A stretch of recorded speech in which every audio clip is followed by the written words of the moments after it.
ಮಂಗಳೂರು ಬೆಳಿಬೇಕು, ಎಲ್ಲ ಐಟಿ ಕಂಪನೀಸ್ಗಳು ಮಂಗಳೂರಿಗೆ ಮುಖ ಮಾಡುವ ಹಾಗೆ ಆಗಬೇಕು. ಮಂಗಳೂರಿನ ಜನರಿಗೆ ಉದ್ಯೋಗಾವಕಾಶಗಳು ಸೃಷ್ಟಿಯಾಗಬೇಕು. ಬೇರೆ ದೇಶ ನಗರಗಳಿಗೆ ಹೋಗೋ ಬದಲು ನಮ್ಮ ನೆಚ್ಚಿನ ಹುಟ್ಟೂರು ಮಂಗಳೂರಲ್ಲೇ ಅವಕಾಶಗಳು ಆಗಬೇಕು ಅನ್ನೋದು ಎಲ್ಲರ ಒಂದು ಆಸೆ ಹಾಗೆ ಕನಸು. ಸೊ ಈ ಒಂದು ಆಸೆ ಅಂಡ್ ಕನಸು ಅತಿ ಶೀಘ್ರದಲ್ಲೇ ನೆರವೇರಲಿದೆ. ಹೇಗೆ ಅಂತ ಹೇಳಿದ್ರೆ ಮುಕುಂದ್ MGM ರಿಯಾಲಿಟಿ ಅವರ ಅಶೋಕ ಬಿಸಿನೆಸ್ ಸೆಂಟರ್ ನ ಮೂಲಕ. 93.5 ರೆಡ್ FM ಕೇಳ್ತಾ ಇದೀರಾ. RJ ಕೀರ್ತನ್ ಮಾತಾಡ್ತಾ ಇರೋದು ಅಂಡ್ ಬಿಂದಾಸ್ ಜಾಯ್ಸಿ ನಡೀತಾ ಇದೆ. ಈಗಾಗಲೇ ಮಂಗಳೂರಿನಲ್ಲಿ ಒಂದು ಸೆನ್ಸೇಷನ್ ಅನ್ನ ಕ್ರಿಯೇಟ್ ಮಾಡಿರುವಂತಹ ಮುಕುಂದ್ MGM ರಿಯಾಲಿಟಿ ಅವರ ಅಶೋಕ ಬಿಸಿನೆಸ್ ಸೆಂಟರ್ ಬಗ್ಗೆ ಕಂಪ್ಲೀಟ್ ಡೀಟೇಲ್ಸ್ ಅನ್ನ ಕೊಡೋದರ ಜೊತೆಗೆ ಇದು ಯಾವ ರೀತಿ ವರ್ಕ್ ಆಗುತ್ತೆ ಅಂಡ್ ಯಾವ ರೀತಿ ನಮ್ಮ ಜನರಿಗೆ ಹೆಲ್ಪ್ ಆಗುತ್ತೆ ಇದೆಲ್ಲದರ ಬಗ್ಗೆ ಇವತ್ತು ನಮ್ಗೆ ತಿಳಿಸೋದಕ್ಕೆ ನನ್ನ ಜೊತೆಗೆ ಮುಕುಂದ್ MGM ರಿಯಾಲಿಟಿ ಇದರ ಮ್ಯಾನೇಜಿಂಗ್ ಪಾರ್ಟ್ನರ್ ಆಗಿರುವಂತಹ ಗುರುದತ್ ಶೆಣೆ ಅವರಿದ್ದಾರೆ. ಸೊ ಮತ್ತೊಮ್ಮೆ ಕಾರ್ಯಕ್ರಮಕ್ಕೆ ಸ್ವಾಗತಿಸ್ತಾ. ಸೊ ಈಗಾಗಲೇ ತುಂಬಾ ವಿಷಯಗಳ ಬಗ್ಗೆ ಅವರು ಆಲ್ರೆಡಿ ಮಾಹಿತಿಯನ್ನ ಕೊಟ್ಟಿದ್ದಾರೆ. ಸೊ ಮುಂದಕ್ಕೆ ಸರ್, ಈಗ ತುಂಬಾ ಜನ ಹೇಳುವಂತದ್ದು ಕೇಳ್ತಾ ಇದ್ದೇವೆ ನಾವು, ಮುಂದಿನ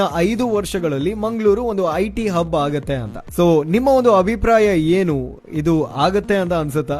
IT ಹಬ್ ಡೆಫಿನೆಟ್ಲಿ ಆಗುತ್ತೆ.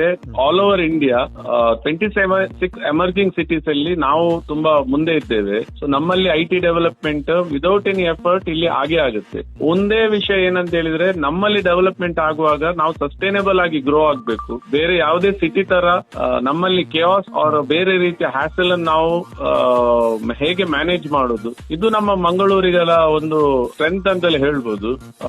ಮಂಗಳೂರು ಬೆಳವಣಿಗೆ ಆಗುವ ಸಮಯದಲ್ಲಿ ಅದನ್ನು ಹೇಗೆ ನಾವು ಕಲ್ಚರಲಿ ರೂಟೆಡ್ ಆಗಿ ನಮ್ಮ ಎಕಾಲಜಿಯನ್ನು ಪ್ರೊಟೆಕ್ಟಿವ್ ಆಗಿ ನಮ್ಮ ಸುತ್ತಮುತ್ತಲಿನ ನೀರಿರ್ಲಿ, ಬೀಚಸ್ ಇರ್ಲಿ, ಇದನ್ನೆಲ್ಲ ಒಟ್ಟಿಗೆ ಸೇರಿಸಿಕೊಂಡು ಸಸ್ಟೈನೇಬಲ್ ಆಗಿ ಹೇಗೆ ಗ್ರೋ ಆಗುವಂತದ್ದು, ಇದು ನಮ್ಮ ಮಂಗಳೂರಿಗೆ ಮುಂಚೆಯಿಂದ ಗೊತ್ತಿರುವಂತದ್ದು. ಅದು ನಾವು ಮಾಡಿ ತೋರಿಸುವಂತದ್ದು ಚಾಲೆಂಜ್ ಆಗಿರುತ್ತೆ ನಮ್ಗೆ. Definitely sir. ಸೊ ನಿಮ್ಮಂತ ಒಳ್ಳೆ ಮನಸ್ಸಿರುವವರು ಮುಂದೆ ಬಂದ್ರೆ ಡೆಫಿನೆಟ್ಲಿ ಇನ್ನು 5 ವರ್ಷಗಳಲ್ಲಿ ಮಂಗಳೂರು ಒಂದು ಹೊಸ ರೂಪವನ್ನ ಕಂಡುಕೊಳ್ಳೋದ್ರಲ್ಲಿ ಡೌಟೇ ಇಲ್ಲ. ಸೊ IT ಕಂಪನೀಸ್ ಬಂದ್ರೆ ನಮ್ಮವರಿಗೂ ಒಂದು ಒಳ್ಳೇದು, ನಮ್ಮವರಿಗೆ ಒಂದು ಸ್ವಲ್ಪ ಅವಕಾಶ ಜಾಸ್ತಿ ಆಗುತ್ತೆ. ಸೊ ಹಾಗಾಗಿ ಈಗ ಅಶೋಕ ಬಿಸಿನೆಸ್ ಸೆಂಟರ್ ಕೂಡ ಅದೇ ರೀತಿ ಒಂದು ಫೋಕಸ್ ಅನ್ನ ಮಾಡ್ತಾ ಇದೆ. ಸೊ ಇನ್ನಷ್ಟು ಸರ್ ಜೊತೆ ಮಾತಾಡೋದಿದೆ, ವಾಪಸ್ ಬರ್ತೀವಿ ಸ್ವಲ್ಪ ಹೊತ್ತಲ್ಲಿ. ಹಾಡುಗಳು ಬ್ಯಾಕ್ ಟು ಬ್ಯಾಕ್ ಇದೀಗ ನಿಮ್ಗೋಸ್ಕರ ಪ್ಲೇ ಆಗುತ್ತೆ. ಮಸ್ತ್ ಮಜಾ ಮಾಡಿ.